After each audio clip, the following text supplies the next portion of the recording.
Ligne droite. Le grand entretien, Marie Falicon. Bonjour Marie Falicon. Bonjour Maud Koffer, bonjour à tous qui nous écoutez. Cette nuit, la République islamique d'Iran a frappé Israël de centaines de missiles. C'est une réponse évidemment à la mort de Hassan Nasrallah, le chef du Hezbollah libanais, mais aussi à celle du chef du Hamas palestinien. Que se passe-t-il au Proche et Moyen-Orient? Eh bien, on en parle ce matin avec deux invités. D'abord, le chef de mission Liban de SOS Chrétiens d'Orient, puis en seconde partie avec le reporter de guerre Régis Le Sommier. Bonjour Thibaut Wallet. Bonjour Marie Falicon. Vous êtes le chef de mission Liban pour l'association SOS Chrétiens d'Orient. Vous êtes avec nous en direct depuis Beyrouth. Merci de vous être libéré pour ce point matinal d'urgence. Je vous en prie. Vous êtes donc sur place au Liban. Que se passe-t-il actuellement, Thibaut Wallet, depuis hier notamment? Alors actuellement à Beyrouth, c'est un matin comme beaucoup dernièrement, c'est-à-dire qu'on se réveille après avoir entendu les bombardements à Beyrouth. Ça fait à peu près 2 semaines que Beyrouth est bombardée par l'aviation israélienne, notamment le quartier de Dahieh.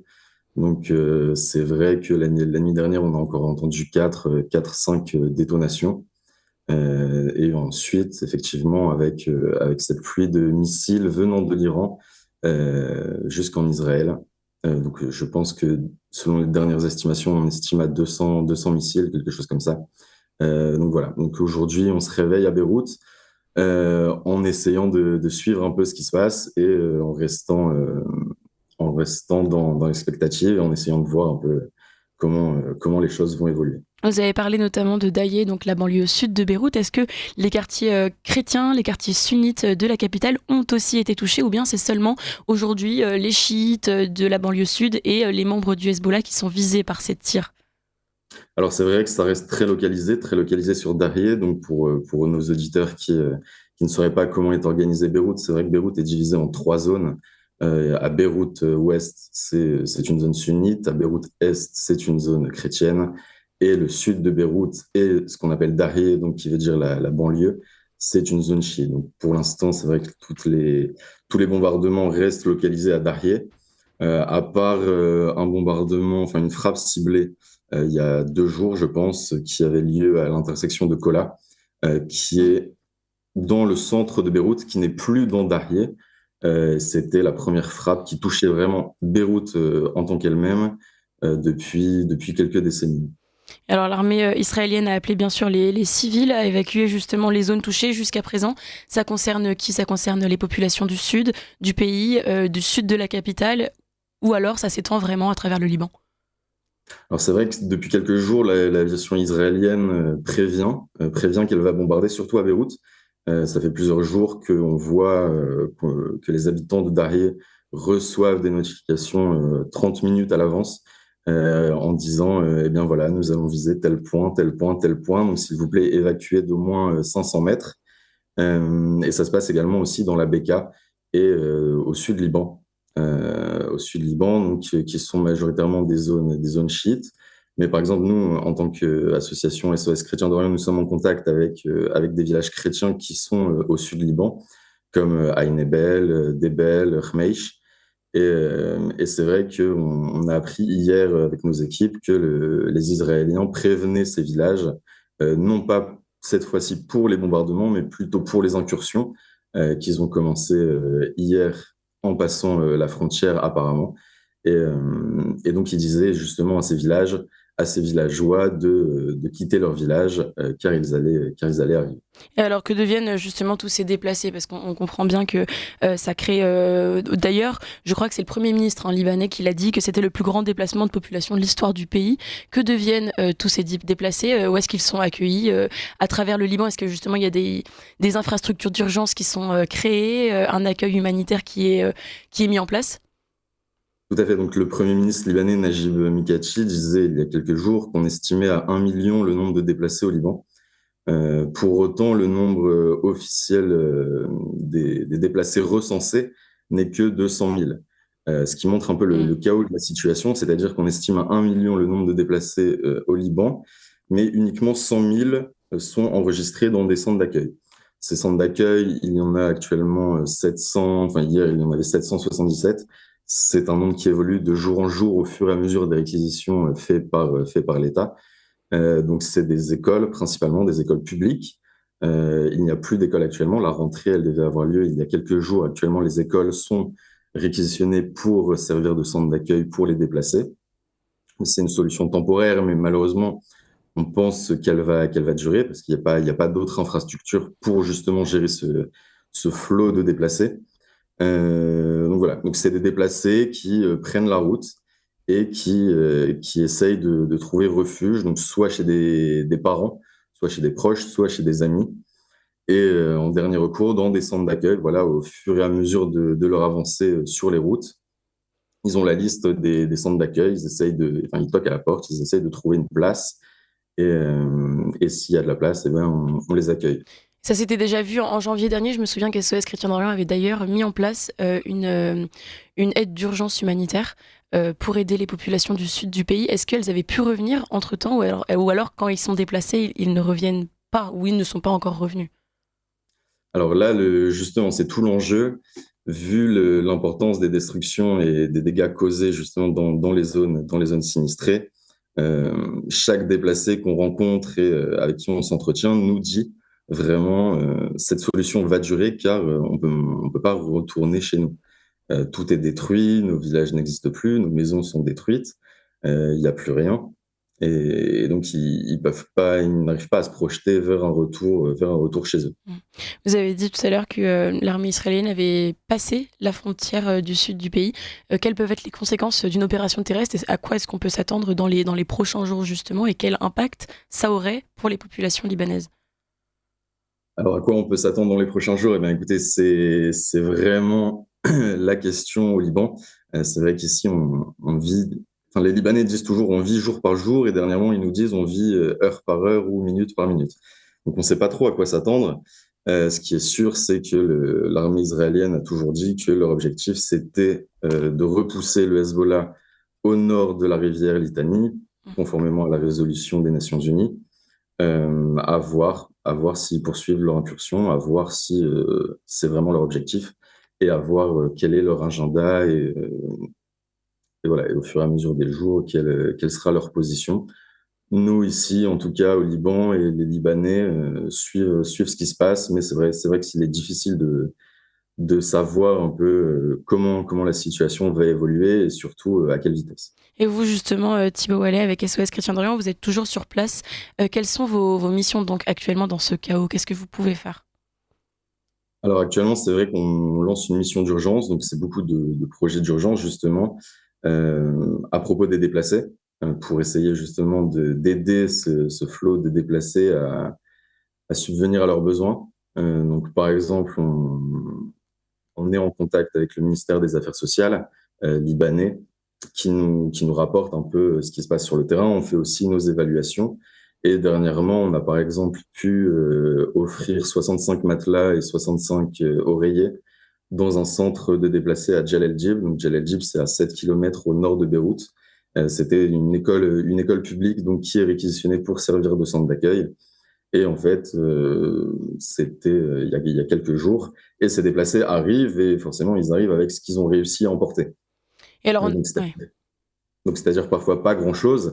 Et là, en l'occurrence, le directeur de l'école donc, qui gérait ce centre nous a appelé et nous a dit, ben, écoutez, là, j'ai 65 personnes qui viennent de débarquer aujourd'hui dans mon école et je n'ai pas de quoi les faire dormir. Donc, en urgence, on a tout de suite acheté des matelas et des oreillers pour pouvoir leur donner le strict minimum pour pouvoir passer la nuit et les prochaines nuits. Donc ça, c'est pour ce qu'on fait un peu, ce qu'on a fait à Djel el-Djib. On a aussi fourni des couvertures dans un autre centre d'accueil à Baabdat. Baabdat qui est plus dans le Méthène, donc c'est la région au nord de Beyrouth également. Et donc ça, c'est vraiment des projets d'urgence. C'est ce qu'on fait au quotidien, jour par jour en ce moment, au vu de la situation.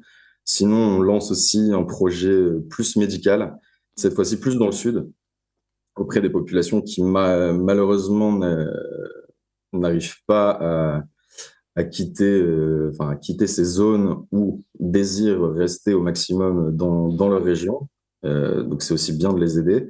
Et ce serait un projet médical avec une clinique, surtout avec un pédiatre et un médecin de famille, qui sillonnerait une vingtaine de centres d'accueil de la région de Jezim, dans le sud Liban. pour pouvoir justement apporter des soins médicaux à ces populations et à ces déplacés. Et on peut aussi s'attendre, j'imagine, à des missions de chantier, de rénovation des infrastructures, peut-être dans quelques mois, peut-être pas maintenant. Tout à fait, voilà. Alors actuellement, c'est vraiment l'urgence, mais c'est sûr qu'il y aura forcément des missions de reconstruction et de chantier à l'avenir, quand la situation se sera un peu tassée et surtout qu'on aura pu Mm. évaluer l'ampleur des dégâts dans les zones sinistrées. Voilà. Mais c'est vrai qu'actuellement, c'est encore un peu le chaos. Tout à l'heure, je vous parlais de l'urgence. On avait monté une donation d'urgence de colis alimentaires pour le village de Rachaya Al-Ferrar, qui est un village du sud Liban. Et donc tout était prêt, les colis étaient prêts grâce à notre fournisseur. Et des gros bombardements, on avait notre distributeur, donc, qui est basé dans le sud Liban, au téléphone, qui nous disait, ben, écoutez, on peut pas sortir faire la donation car nous sommes barricadés Ah oui. dans nos locaux sous les bombardements. Et de l'autre côté, on avait notre fournisseur qui avait tout entreposé dans son entrepôt à Saïda et qui nous disait, ben, écoutez, je ne peux même pas accéder à mon entrepôt pour pouvoir fournir ces colis. Donc voilà, donc ça montre un peu le chaos. En plus, par exemple, juste pour rester sur cet exemple, pour que nos éditeurs comprennent un peu la situation, les paroissiens de ce village de Rachaya Al-Ferrar ne sont plus à Rachaya Al-Ferrar. 98% d'entre eux sont partis, sont déplacés, et jusqu'à maintenant, on ne savait pas très bien où ils avaient atterri. Et hier, on a su qu'ils étaient en majorité autour de Beyrouth, principalement chez des proches à eux. Et donc, cette donation qu'on devait effectuer dans ce village du Sud-Liban, finalement, on va récupérer ces colis pour les donner aux mêmes personnes, mais cette fois-ci proche de Beyrouth ou dans le Méditerranée. Donc de vastes chantiers en tout cas en cours en termes d'aide d'urgence effectivement au Liban. Écoutez, un grand merci Thibaut Wallet pour toutes ces explications. À bientôt je pense sur notre antenne pour nous donner des nouvelles régulières. En tout cas, on espère en avoir de votre part. Vous êtes le chef de mission Liban pour l'association SOS Chrétien d'Orient et puis vous étiez avec nous en direct de Beyrouth. Merci encore pour ce point et puis bon courage dans vos missions surtout. Je vous en prie, merci Marine. À bientôt. À bientôt. Alors nous sommes en parallèle avec Régis Le Sommier au téléphone. Bonjour Régis. Bonjour. Merci de vous être libéré pour être avec nous. Je rappelle évidemment à nos auditeurs que vous êtes notre expert référent en géopolitique pour Ligne Droite. Vous êtes bien sûr directeur de la rédaction d'Omerta, reporter de guerre et auteur de La Vérité du terrain et jusqu'au dernier Ukrainien. L'armée israélienne donc a enjoint sa population hier à se préparer à une attaque iranienne à grande échelle et justement une avalanche de missiles ont été tirés d'Iran vers Israël en début de soirée. Ça, c'était une attaque de grande ampleur, Régis Le Sommier. C'était une attaque en tout cas qui avait une ampleur 2 fois plus importante ou presque que la précédente attaque de l'Iran de la nuit du 13 au 14 avril dernier. Attaque qui avait fait suite à l'élimination de 3 commandants des gardiens de la Révolution dans l'annexe de l'ambassade d'Iran à Damas. Et on s'attendait à l'époque qu'il y avait eu beaucoup de montée en puissance des menaces entre Israël et l'Iran. Et l'Iran avait frappé, on va dire, de façon proportionnée. Non pas, ça ne veut pas dire que ce qui s'est passé hier soir n'était pas proportionné. L'Iran aurait pu sans doute tirer beaucoup plus de missiles qu'elle ne l'a fait, mais en tout cas, elle est montée. On sent une montée en puissance dans ses frappes qui, là, cette fois-ci, visait à venger clairement, et ça a été établi par les autorités iraniennes, la mort d'Ismaël Haniyeh fin juillet à Téhéran et celle d'Hassan Nasrallah la semaine dernière. Dans un communiqué, donc les gardiens de la Révolution et l'exécutif iranien ont précisé que c'était pour ça qu'ils avaient frappé. Alors, ce qu'on peut se poser comme question, c'est que on sait que la précédente frappe avait pris pratiquement le temps que les drones et les missiles iraniens viennent du territoire iranien et atteignent Israël. Il s'était passé un temps assez conséquent. Cette fois-ci, ça a été beaucoup plus rapide et ça a même surpris les observateurs par la rapidité, par l'usage notamment de missiles balistiques et de missiles hypersoniques qui ont pu en quelques minutes atteindre le territoire israélien. Alors le dôme de fer, vous savez, qui protège Israël, a fonctionné, une bonne partie des missiles n'ont pas atteint leur objectif, mais cette fois-ci, il y a eu aussi des missiles qui ont atteint leurs objectifs, et notamment un certain nombre de bases aériennes, dont j'en retiens une en particulier, la base de Nevatim, qui se trouve dans le désert du Negev. Le désert du Negev est un peu moins protégé, on va le dire, par le dôme de fer, puisqu'il n'y a pas de population civile ou très peu.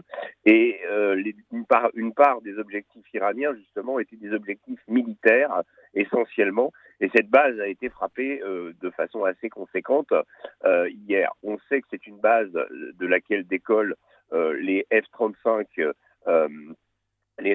israéliens pour conduire des frappes, notamment sur Gaza ou sur le Liban. C'est une des grosses bases aériennes israéliennes. Donc c'était un des objectifs iraniens. Et là, les Iraniens ont montré qu'ils étaient capables de porter la menace sur le territoire israélien. Dernier point qui m'a interpellé quand on a vu cette pluie de missiles hier tomber sur Tel Aviv. Par moment, en prenant la mesure des explosions, en regardant, surtout, il y a eu beaucoup de vidéos qui ont été fournies par des gens qui conduisaient, qui ont vu les missiles tomber dans le ciel comme ça. On a eu par certains moments l'impression un peu comme si on était à Beyrouth la veille ou l'avant-veille avec les frappes israéliennes. Et de s'imaginer, de réaliser que ça se passait à Tel Aviv, on se dit qu'on est passé quand même à un degré supérieur dans cet affrontement. On ne sait pas où cette guerre va nous mener. On sait que les Américains ont prévenu les Israéliens qu'ils seraient associés à leurs frappes de riposte sur l'Iran. Ces frappes auraient pu avoir lieu dans la nuit. Elles n'ont pas eu lieu dans la nuit. Pourquoi n'ont-elles pas eu lieu dans la nuit ? Combien de temps faut-il attendre pour la nouvelle riposte israélienne ? Et le fait que les Américains soient associés à cette riposte montre aussi quand même qu'il y a l'idée que les États-Unis ne souhaitent pas l'embrasement général, donc que ces frappes soient ciblées, soit sur le potentiel nucléaire iranien, mais on sait que beaucoup de choses sont enterrées, soit évidemment l'idéal serait de frapper pour les Américains et les Israéliens les rampes de lancement de missiles balistiques, entre autres, les caches de ces missiles, mais elles sont profondément enterrées dans les montagnes de l'Elbrouz ou dans les autres chaînes de montagnes en Iran. On est dans un pays qui dissimule son programme d'armement et qui s'y applique depuis des décennies, donc il sera difficile d'en venir à bout. Il y a également aussi la possibilité que ces frappes tapent au portefeuille, on va dire, parce que l'Iran, pays déjà sous sanctions, a un avantage, c'est son industrie pétrolière, et que donc les Israéliens frappent cette industrie pétrolière pour essayer d'asphyxier l'Iran un peu plus économiquement. Et est-ce qu'on pourrait s'attendre à ce que la prochaine riposte israélienne aussi puisse toucher non pas l'Iran, mais ses alliés, je pense évidemment au Yémen, à la Jordanie, à la Syrie ou à l'Irak par exemple ? Écoutez, ce week-end, Israël a déjà frappé le port d'Odéida au Yémen, port qui est contrôlé par la milice Houthi. Il s'agissait de répondre d'ailleurs à un tir de missile des Houthis sur l'aéroport de Ben Gourion, quasiment au moment ou un peu après l'atterrissage de Benjamin Netanyahou qui revenait de New York où il avait assisté à l'Assemblée générale de l'ONU. Donc vous voyez, là déjà, il y a déjà eu un échange entre ces deux. Il y a eu également des tirs depuis l'Irak par le biais des milices chiites, des Hajj al-Shabi et des milices chiites irakiennes qui ont pris leur part aussi dans on va dire, ces frappes qui touchent l'ensemble du monde, enfin qui proviennent de ce qu'on appelle le croissant chiite, c'est-à-dire l'Iran et ses proxys. Donc là, voilà, la possibilité qu'il y ait des frappes israéliennes à nouveau. Je mettrai entre parenthèses la question du Hezbollah qui est bien particulière, même si elle s'inscrit dans un ensemble, mais on est entre Israël et le Hezbollah dans une guerre plus localisée. La mort de Nasrallah, évidemment, a un impact qui va au-delà de cette guerre. Mais sur la question du Hezbollah, on est sur un objectif israélien qui est le retour des 60 000 habitants des communes du nord d'Israël dans leur village. Vous savez qu'ils ont été évacués depuis le 7 octobre dernier. Et pour le Hezbollah, il y a l'idée de résister et de montrer qu'ils ont encore un potentiel malgré la décapitation du mouvement, en l'occurrence avec la mort de Nasrallah et l'élimination d'une bonne partie de l'état-major du mouvement. Alors, vous avez dit que cette attaque par rapport à celle d'avril dernier était bien plus importante, bien plus rapide et forte donc, que la précédente.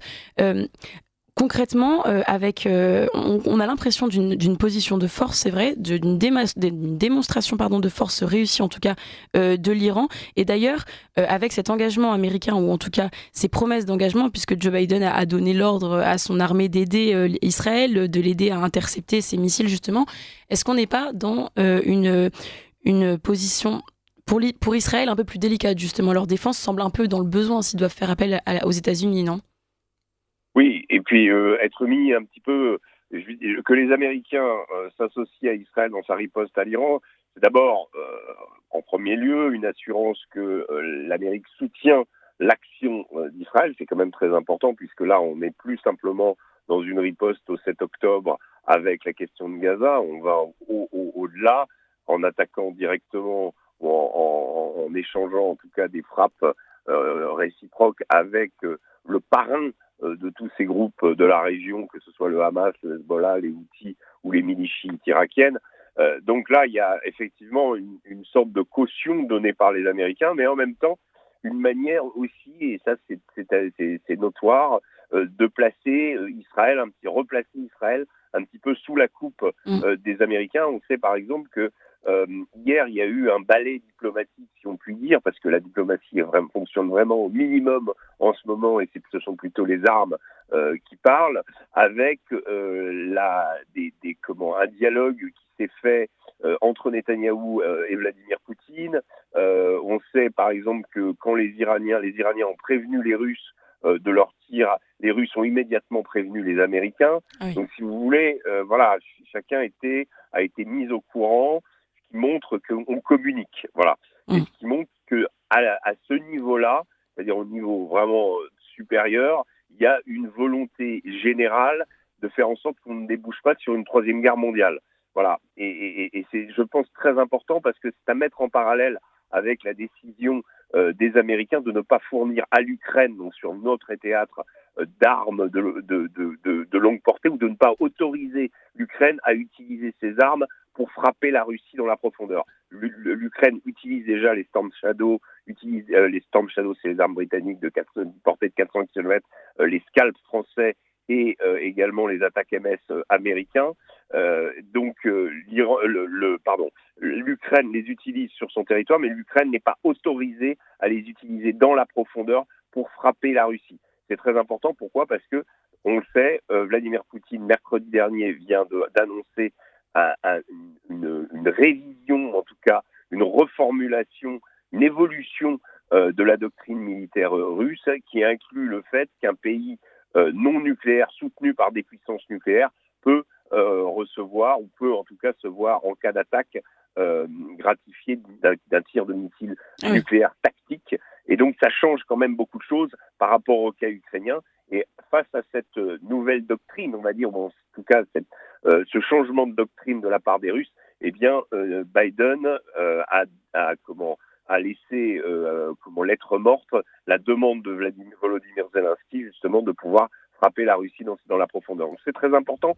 Ça veut dire quoi ? Ça veut dire que du point de vue américain, on est très soucieux de contenir ces conflits, de faire que cette guerre entre l'Iran et Israël, même si elle a gagné en intensité, qu'elle reste contenue, qu'elle reste sous cloche, qu'elle reste régionale, de même que l'Ukraine reste dans le périmètre de l'Ukraine, où là, en effet, les Ukrainiens peuvent utiliser ces fameux missiles à longue portée, l'ont déjà fait. Donc on est vraiment dans une situation où les choses ne sont pas hors de contrôle, elles sont, c'est quand même une situation extrêmement dangereuse. Il y a des guerres qui ont été déclenchées par ce principe d'engrenage qui pousse les adversaires les uns à s'affronter. Et au final, tout le monde, c'est la guerre mondiale. Oui. Il y a encore cette possibilité qui existe. Mais on sent bien que entre ses partenaires, et pourquoi Poutine hier ? Parce que, évidemment, Poutine est un petit peu le parrain de l'Iran, on va dire, où les deux pays travaillent main dans la main, donc c'était important que la Russie soit associée. Donc on reste évidemment dans une volonté de désescalade, en tout cas du côté des États-Unis, mais en face, alors je vais reprendre l'exemple de l'Iran. Un des responsables du corps des gardiens de la révolution islamique d'Iran a dit, je vais le citer, si les États-Unis aident Israël à attaquer l'Iran, donc s'ils attaquent en tout cas l'Iran, nous bombarderons les bases américaines dans la région et elles sont bien moins protégées qu'Israël. Voilà, il le précise bien. Comment est-ce qu'on doit prendre en considération dans ce cas-là cette menace de l'Iran ? Mais écoutez, cette menace, elle existe sur ces bases américaines, en particulier les bases d'Al-Assad en Irak, les dernières grandes bases américaines qui restent dans la région, en Irak et en Syrie. Elles ont déjà été frappées, il faut se rappeler, en août 2000, le 31 août de mon souvenir, 2020, quand le chef des gardiens de la révolution et le chef Rassam Soleimani et Mohamed Al-Mourhandis, qui était le chef des Hajj al-Shabi, ont été tués dans une frappe de drone ordonnée par Donald Trump près de l'aéroport de Bagdad. La perte de ces deux individus avait déclenché une riposte iranienne directe sur les bases américaines. Il y avait eu des soldats américains tués. Depuis ce jour-là et depuis cette époque, ces bases sont à risque et sont régulièrement l'objet de tirs de roquettes ou de mortiers depuis les alentours de ces bases. Elles sont sous pression, sous tension, au point aussi que même les autorités irakiennes ont demandé aux Américains à plusieurs reprises de quitter définitivement le pays. On sait que les autorités irakiennes sont très liées à ces milices chiites pro-iraniennes, donc on est dans le monde chiite absolument, même si les Irakiens essayent toujours de jouer un double jeu entre les Américains, entre Washington et Téhéran. Mais en tout cas, il y a une réalité qui est que ces bases sont très très à risque. Elles pourraient le devenir effectivement encore plus.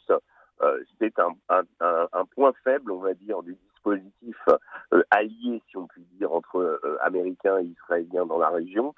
Et c'est quelque chose, effectivement, en cas de riposte, sur lequel il faudra jeter un œil, en sachant que, comme je vous le disais, les bases ont déjà été frappées et frappées de façon très intense. Voilà. Donc évidemment, les bases américaines, un point à surveiller dans ces prochains jours, semaines alors.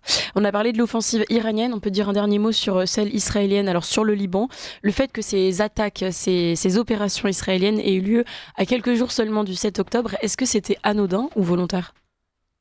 Non, je pense que le tempo opérationnel des Israéliens aujourd'hui est lié à leur affrontement avec le Hezbollah. Je pense qu'ils essayent de prendre l'avantage parce qu'ils ont réussi à percer dans le dispositif. Ils ont réussi à décapiter le mouvement, à tuer Nasrallah. C'est une réussite pour eux du point de vue du renseignement.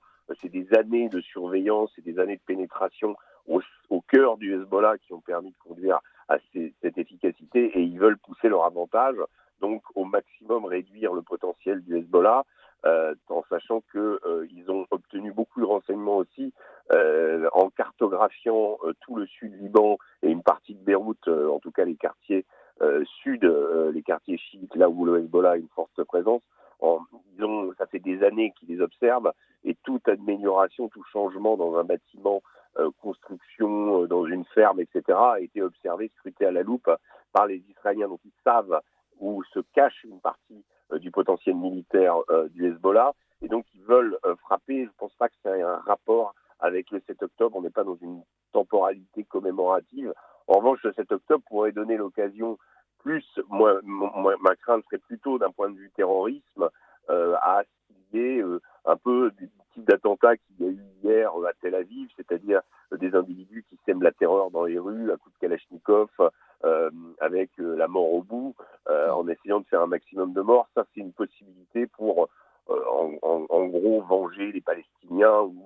Ça peut être à cause de Gaza. Ça peut être une possibilité. Je ne crois pas que il y aura. Vous savez, on a longtemps, quand Al-Qaïda était frappé durement l'Occident, quand Daesh était extrêmement présente par ses attentats spectaculaires coordonnés, par rapport au type d'attentats qu'on a aujourd'hui, qui sont plus l'objet d'individus isolés qui décident de passer à l'acte par eux-mêmes. Je parle des attentats structurés, des attentats projetés depuis le califat de Daesh jusqu'en Europe, type Bataclan. On n'était pas dans une on n'a jamais été dans une temporalité d'anniversaire. Cette mouvance djihadiste musulmans ne sont pas dans la commémoration. Il y a les 1 an du 11 septembre n'ont jamais donné lieu à une explosion ou quelque chose de plus particulier qu'en temps ordinaire. Donc nous, en Occident, on a tendance à se focaliser sur ces anniversaires. En réalité, c'est pas trop ce qui préoccupe. Alors, il y aura peut-être des choses, je vous dis, un peu symboliques, mais du point de vue du Hezbollah, par exemple, j'imagine mal le Hezbollah faire quelque chose en particulier le 7 octobre. D'accord, donc on suivra ça évidemment. Voilà. Le 7 octobre prochain. Très bien, écoutez, merci beaucoup Régis Le Sommier pour tous vos éclaircissements. Je rappelle évidemment que vous êtes le directeur de la rédaction d'Omerta. Merci encore pour ce point géopolitique matinal et à lundi pour votre édition sur Ligne Droite.